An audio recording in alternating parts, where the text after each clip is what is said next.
Tutmuştur Adem yüren yerdi. Tutmuştur Adem yüren yerdi. Oğul ölüründen oğlum geçmesin gelir.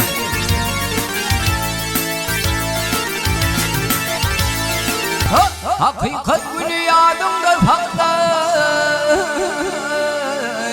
Can oğlum teknik bile apatıp ve geçmesin gelir.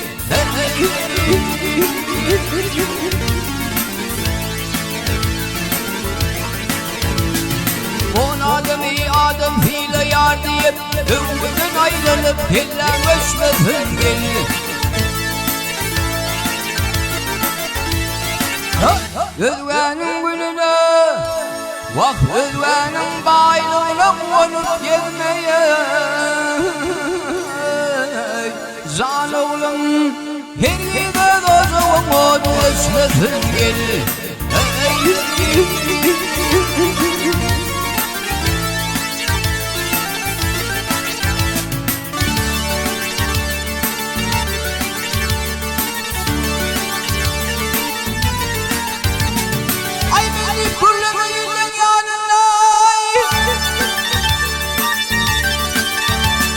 Bak yanımda,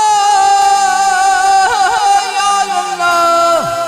Senin aydın hırrın ayrı kaçmasın gelir.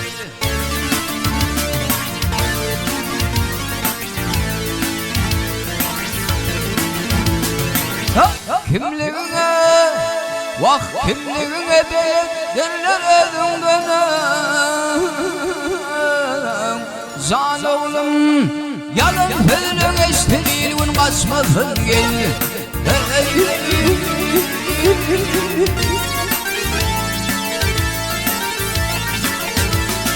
Halalı haramı gelin felcerip İlvünüme senin karan yokmasın gelir.